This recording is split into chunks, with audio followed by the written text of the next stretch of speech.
happy day. Oh, happy day. Good morning, planet internet. I am your host, Manifestini. You like that one? Little play on words, trying to do some law of attraction. Anyhow, today is a very big day for me. Physical inspection. I'm gonna drive over there. Everything should be very smooth. Quick sale, quick escrow. The Lord said, James, thou shalt have a quick paycheck. And I'm like, bless me, thank you. See, as you can see here, I have my camera sitting there, which still is the question, is this the way I want to broadcast? Sometimes when I repurpose this content up on YouTube, I say to myself, quality's just not there. Just not there. However, I do have a really cool shortcut on the desktop of my home screen on my iPhone that I touch one button and it goes straight to this screen and I'm done. Whereas pulling out that camera, hitting record, it doesn't really keep me limited to getting the point out, in and out. So my ability to repurpose and syndicate this content is so clean. I mean, I literally just hit record and it goes to Instagram stories and Facebook stories. And then at the end of the day, all of it is collected in my hard drive. I'm able to get all of those individual slices and send them over to Snapchat very quickly.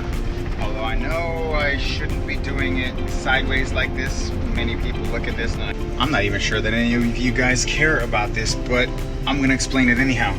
So what I do is normally if I'm gonna use that camera, then I'll put together all the content on a hard drive and then I'll post it here. If I did it all on there and then at the end of the day, you guys don't see this stuff along the course of the day, but at the end of the day, you see a big chunk of everything.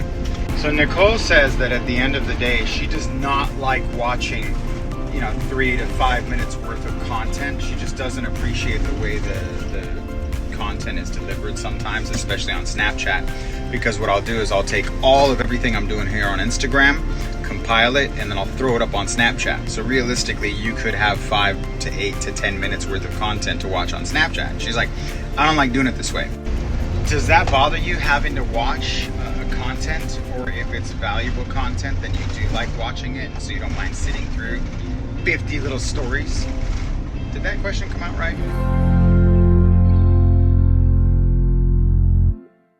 Thinking about all of the distractions that I have, and I'm wondering something pretty important here, pretty prolific. It could actually change my game. What if I removed YouTube from my phone? What if I removed Facebook and Instagram from my phone? What if? I'm thinking about something right now, and it could change everything. What if I removed social media from my platforms? What if I just abandoned social media as a download and only use it as an upload? Meaning that the only way I am accessing social media is for creation, not consumption. Upload is creation. Download is consumption. It's a thought. All right, we have arrived at the inspection. We are here at the property, hanging out. Everything is better go smoothly because it's a good price and a good house and a good neighborhood, good situation, good buyer, good seller. It's all good.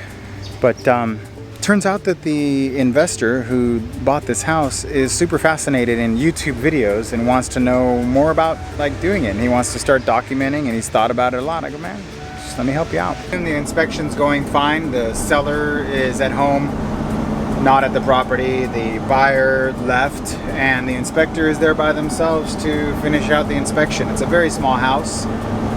It's a very old house, so I'm assuming there are going to be items. It's a ridiculously good price, so I think that we're talking, as is, wrap this thing up. On my way home, I believe the temperature is not going to cross more than 83. Are you ready to do this? Can you do it? Are you man enough to do it, James? Can you stick to it? Lucy, I'm home. I have been staring at that map for the last hour or so. I have been using several different apps to track my door knocking efforts. And when you switch from one application to another, it makes a difficult transition because you don't know exactly when you knocked one neighborhood versus another. So I really just went as far as marking each one of these to say January, February, March, April, May, June, and color coding every one of them to say, okay, when was the last time I was in these neighborhoods so that I don't repeat my efforts. that was a time-consuming process because I've used 3 different door knocking applications over the last 6-9 months, and I had to kind of combine and say, okay, when was the last time I was here? So I realized that one particular neighborhood that is pretty profitable for me, I haven't been in nearly 6 months. Every time I went out door knocking, I thought to myself, man, I don't really know what neighborhoods I've knocked on. And when you knock on a certain series of doors, you know, at least even once a year, even twice a year, you start to remember the doors and you think to yourself, I was here just recently, wasn't I? And you start recognizing, yeah, this is the lady and she said she was gonna, and you start like putting together the stories and you think, I'm here too much. I might be here too often, when it's like once a year. Realistically, twice a year is what it should be, but you just, if you start remembering, it starts getting a little bit too much. So anyhow, I color coordinated my map and now it should be fairly consistent. I am going to go in the pool now real quick. I'm overheating, groggy, blasted, so I'm gonna televise it from my glasses.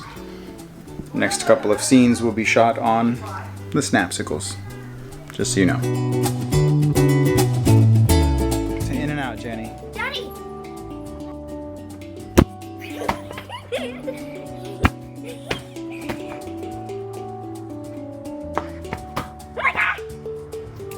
It's chilly. I would say it's about 65.